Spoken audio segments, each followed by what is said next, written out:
Bismillahirrahmanirrahim. Assalamualaikum warahmatullahi wabarakatuh. Selamat siang kepada seluruh siswa-siswi SMA Negeri 1 Kota Tasikmalaya, terutama kelas 12 MIPA 4, 12 MIPA 5, 12 MIPA 6, dan 12 MIPA 8. Selama kurang lebih 1 bulan, kita akan bertemu secara virtual seperti ini ya, dalam video pembelajaran tiap pertemuan per minggunya, dan juga dalam diskusi di aplikasi grup WhatsApp tiap kelas. Sebelumnya ya, saya izin memperkenalkan diri terlebih dahulu. Saya Frista Mutiara. Di sini saya sebagai guru PLP mata pelajaran biologi. Nah, di sini saya mau bertanya nih, bagaimana kabar kalian saat ini? Masih tetap sehat kan? Masih semangat kan belajarnya kan? Terus semangat ya, jangan sampai kendor. Nah, adapun kalian juga ya jangan lupa melakukan kegiatan-kegiatan positif gitu selama stay at home dan belajar dari rumah. Nah, di sini juga ya saya mau memberikan ada jargon gitu. Jargon supaya kalian tetap senyum, semangat, dan konsentrasi dalam belajar ya. Nah, jargonnya seperti ini, khususnya di pelajaran biologi ya. Salam Satas, salam lestari, salam hayati. Seperti itu ya. Kemudian sebelum kita lanjut, saya mau tanya dulu nih, kira-kira ada yang tahu tidak kita akan membahas materi apa? Nah, berdasarkan gambar di samping, ada yang tahu? Ada yang bisa menebak? Ya, betul, mengenai pembelahan sel ya.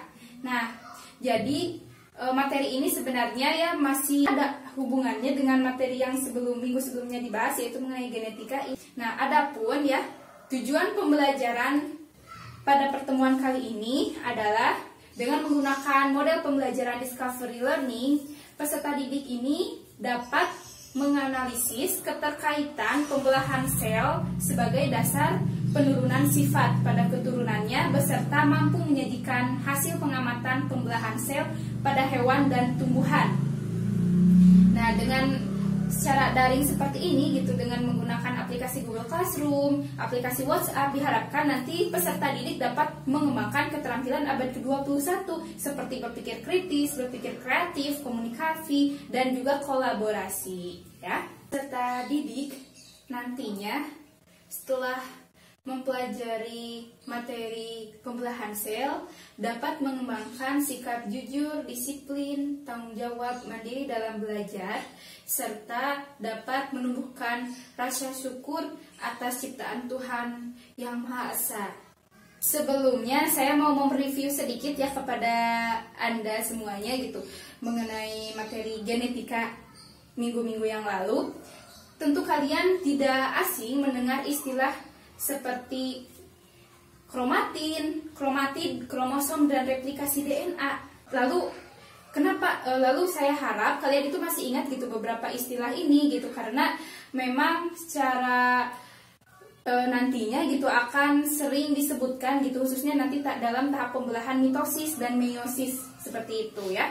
Nah, sebelum penjelasan materi, kita harus fokus dulu nih terhadap permasalahan apa yang akan kita pelajari, kita kaji gitu secara lebih dalam ya, yaitu fokus permasalahannya itu bisa dilihat gambar di samping itu. Ini kan ada gambar yaitu pembelahan mitosis yang diamati melalui mikroskop ya pada ujung akar bawang merah, dan juga ada ini proses amitosis ya pada Stilinocia yang memang ini merupakan salah satu tahap amitosis ataupun pembelahan biner begitu ya. Nah, adapun yang di sini menjadi fokus permasalahannya adalah bagaimana sih proses amitosis yang terjadi pada protozoa ini, Stolinicia sp ini, dan yang kedua bagaimana proses mitosis yang terjadi pada pembelahan pada ujung akar bawang merah. Dan yang ketiga, bagaimana sih terjadinya periode ataupun siklus kehidupan sel itu sendiri begitu ya. Nah, lalu di sini juga bisa melihat ya Anda peta konsep sendiri kita yang akan dibahas. Fokus pembahasannya ada pembelahan sel dan juga ada amitosis dan mitosis gitu, khususnya pada pertemuan kali ini. Nah, lalu selanjutnya ya di sini saya mau menjelaskan mengenai apa itu pembelahan sel. Kira-kira di sini ada yang tahu tidak apa itu pembelahan sel?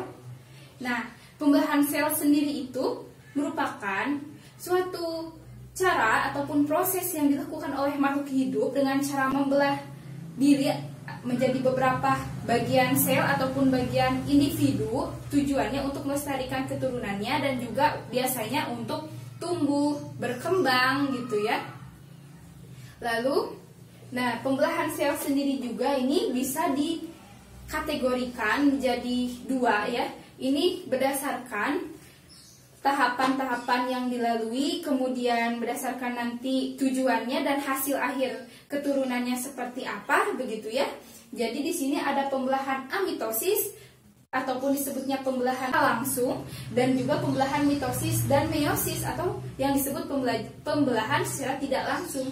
Mari kita bahas terlebih dahulu dari pembelahan amitosis. Nah, pembelahan amitosis sendiri itu merupakan proses pembelahan sel yang dilakukan tanpa melalui serangkaian tahapan tertentu, tujuannya untuk memperoleh dua ataupun lebih, ya bahkan bisa lebih, sel ataupun individu yang memiliki jumlah dan sifat kromosom sama dengan induknya. Nah, biasanya ini pada organisme prokariot seperti bakteri, kemudian amuba, ya, dan lain sebagainya. Nah, adapun untuk prosesnya sendiri ini contohnya pada bakteri. Nah, jadi prosesnya sendiri pertamanya itu kromosom pada bakteri dan DNA pada bakteri ini nantinya menempel pada bagian membran sel. Nah, di sana nantinya terjadi replikasi DNA, yaitu dengan penambahan ataupun penduplikasian kromosom dan DNA ini gitu. Sehingga nantinya diperoleh dua gumpalan nukleolus tadi yang berisi kromosom dan DNA bakteri, sehingga nantinya peristiwa ini tuh dikenal sebagai pembelahan inti ataupun karyokinesis. Nah, adapun setelah nukleolusnya ini terbagi menjadi dua gumpalan, nanti muncul lekukan di membran plasma bakteri. Nah, sehingga nantinya lama-kelamaan akan terbagi menjadi dua hasil keturunan gitu. Nah, sehingga inilah yang dikenal sebagai pembelahan sitoplasma ataupun disebutnya sitokinesis, seperti itu.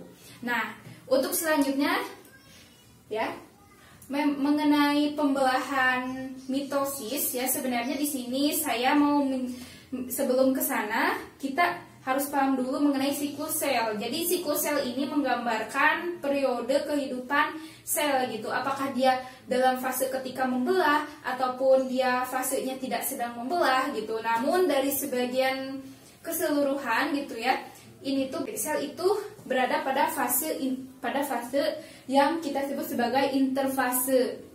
Nah, jadi siklus sel secara umum ini terdiri dari dua fase, ada interfase dan fase M. Nah, untuk fase interfase ini memang sering disebut istilah istirahat gitu ya.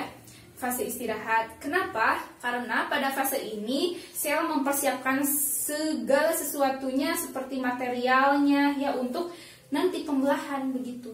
Nah, adapun periodenya sendiri dari fase interfase ini ada 3, ada periode G1, periode S, dan G2. Nah, ada yang tahu tidak apa itu periode G1? G1 ataupun kita sebut sebagai growth primer itu adalah suatu periode dalam interfase yang dicirikan dengan adanya sintesis protein, sintesis lemak dan karbohidrat, serta pembentukan organel-organel sel. Mengingat ketika hasil akhir dari mitosis ini dia belum terbentuk sempurna organelnya, dari sini terjadi penambahan massa dan volume berat organel sel gitu ya, dan pembentukan organel sel seperti itu. Dan juga di sini nantinya mengaktifkan enzim yang aktif dalam tahap replikasi DNA yang akan dilaksanakan nantinya pada periode S. Nah, kedua periode S. Nah, tadi ya, periode S ini dicirikan dengan terjadinya replikasi DNA, di mana di sini terjadi duplikasi DNA gitu ya, dan kromosom begitu ya. Nah, yang ketiga ini ada G2 ataupun growth secondary ya, atau gap 2 ya, di mana periode ini ditandai dengan penyelesaian seluruh fase yang terjadi pada interfase ini. Nah, seperti sintesis protein, replikasi DNA, semuanya diselesaikan di periode ini, karena di periode ini sendiri juga memang menjadi akhir periode dari interfase menuju ke fase M ataupun pembelahan mitosis. Nah, selanjutnya yang kita bahas ini adalah pembelahan mitosis. Apa itu pembelahan mitosis? Nah, untuk pembelahan mitosis sendiri ini merupakan proses pembelahan sel di mana nantinya menghasilkan dua keturunan yang memiliki jumlah dan sifat kromosom yang sama dengan induknya. Kita tahu induknya itu memiliki jumlah kromosom 2N ataupun diploid. Nah, anaknya juga sama, masing-masingnya memperoleh diploid, masing-masingnya diploid, begitu ya. Nah, untuk mitosis ini karena memang secara tidak langsung melalui tahapan tertentu. Tahapannya apa saja sih? Ada yang tahu tidak? Nah, tahapannya pertama ada profase. Nah, biasanya profase ini memang terbagi menjadi dua, ada profase awal dan profase akhir. Profase awal ini terjadi ketika di sini kan terdapat kromatin. Kromatinnya di sini mengalami penebalan dan pemendekan menjadi kromatin, ya. Lalu nanti penggabungan antara kromatid satu dengan kromatid lain ini menjadi kromosom. Dan di sini juga kita mengetahui ada yang disebut sentrosom, di mana sentrosom ini nantinya dia ini menggandakan, menduplikasikan dirinya, jadi terbentuk satu sentrosom lagi dengan bergerak secara satu arah ke arah yang memang berlawanan gitu. Sehingga nanti di sini juga nanti terbentuknya benang spindle gitu ataupun benang gelendong pembelahan. Lalu untuk profase akhir, nah profase akhir atau kita sebut prometafase itu terjadi ketika membran inti sel ini sudah menghilang, sudah tidak ada begitu. Sehingga di sini juga kromosom ini tuh terhubung ataupun terikat dengan yang namanya benang spindle begitu ya. Lalu selanjutnya ada metafase. Nah, apa itu metafase? Metafase ini ya merupakan tahap pembelahan mitosis yang memiliki karakteristik kromosomnya ini berjajar dan berderetan gitu pada garis ekuator di benang spindle begitu ya. Ini yang menjadi ciri khasnya, dan di sini juga di fase ini di tahap ini juga terlihat jelas sekali kromosom yang berderet ataupun berjajar ya. Apabila misalnya diamati gitu dengan mikroskop, ini akan sangat terlihat jelas kromosomnya begitu ya. Nah, selanjutnya yang ketiga adalah anafase. Nah, apa sih cirinya? Nah, ciri dari tahap anafase sendiri ini adalah yang tadinya kromosomnya ini berjajar ataupun berderet begitu ya pada garis ekuator, nantinya benang spindlenya ini akan mengalami pemendekan ke arah masing-masing sentriol di titik kutub yang berbeda begitu, memendek. Kemudian di sini yang tadinya kromosom kemudian menjadi anak kromosom yang kita sebut kromatid. Nah kita tahu kan di kromosom ataupun kromatid ini ada bagian yang disebut sentromer ya. Nah, di sentromer ini ada yang disebut kinetokor. Nah, kinetokor inilah yang memang terikat sekali dengan benang spindle gitu, sehingga memisah menuju ke arah kutub masing-masing dari sentriol seperti itu ya. Kemudian yang terakhir adalah tahap telofase. Apa sih ciri dari telofase? Nah, untuk tahap telofase ini memiliki ciri, yaitu tadi setelah kromatidnya ini sampai gitu ya pada sentriol ya, di sana kromatidnya ini berubah menjadi benang-benang kromatid, benang-benang yang tipis, panjang, kecil yang disebut sebagai kromatin ya. Benang secara halus disebut kromatin, di mana di sini juga setelah terbentuknya kromatin pada masing-masing kutub sentriolnya, nah sentriolnya ini juga mulai menghilang gitu, dan nantinya terbentuk sebagai sentrosom. Nah, dan disinilah gitu, setelah terbentuk kromatin, maka di sini terjadi proses yang dinamakan karyokinesis pembelahan inti. Nah, adapun selanjutnya adalah sitokinesis. Nah, tetapi untuk sitokinesis pada hewan dan tumbuhan itu ada yang membedakan di antara keduanya. Nah, untuk sitokinesis pada hewan sendiri, itu setelah terjadinya proses karyokinesis, nantinya itu terjadi ada yang disebut lekukan pembelahan ataupun cleavage furrow, yang dia menginvaginasi ke bagian dalam, menekan ke bagian dalam ke arah inti sel begitu. Nah, sehingga nantinya hasil akhirnya memperoleh dua keturunan yang identik, yang sama, baik itu jumlah kromosom maupun sifatnya dengan induknya. Begitu pula dengan sitokinesis pada tumbuhan. Nah, kita tahu kan kalau pada tumbuhan itu dia tidak memiliki sentriol, tetapi dia ada titik kutubnya begitu ya. Nah, ketika setelah mengalami karyokinesis, nah kalau sitokinesis pada tumbuhan ini nantinya terbentuk yang namanya itu seperti vesikel ya, vesikel begitu. Seperti ini bukan lekukan tapi seperti satu garis lurus begitu ya, kumpulan seperti satu garis begitu, di mana vesikel ini itu mengandung susunan materi dinding sel. Nah, nantinya si vesikel ini akan mengalami seperti perenggangan antara satu yang lainnya, sehingga akan menghasilkan celah-celah yang kecil sekali. Nah, sehingga antara celah satu dan celah lainnya ini terbentuk seperti piringan sel. Nah, yang dinamakan lempeng sel atau plate sel gitu, yang akhirnya menjadi cikal bakal dari dinding sel tumbuhan seperti itu. Adapun selanjutnya, lalu apa sih keterkaitan pembelahan mitosis ini gitu dengan dasar pewarisan sifat, apa sih gitu hubungannya? Jadi pembelahan mitosis seperti yang kita tahu ini hanya terjadi pada sel tubuh atau sel somatis ya, terjadi hampir di seluruh jaringan tubuh terkecuali sel kelamin ataupun sel gamet begitu. Kalau sel gamet tersendiri nanti dijelaskan pada materi berikutnya di meiosis. Seperti itu, dan juga hasil akhirnya itu adalah dua hasil keturunannya yang memiliki jumlah dan sifat kromosom sama dengan induknya. Sekian penjelasan dari saya ya.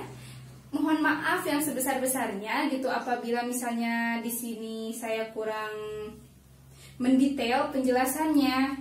Nah, saya harap setelah Anda melihat video ini, Anda semakin membuka referensi dari berbagai sumber, karena mencari ilmu itu tidak hanya dari satu sumber saja, tapi banyak sumber, baik itu buku pegangan Anda sebagai siswa, dari internet, dan sumber-sumber yang kredibel lainnya, itu silahkan begitu ya.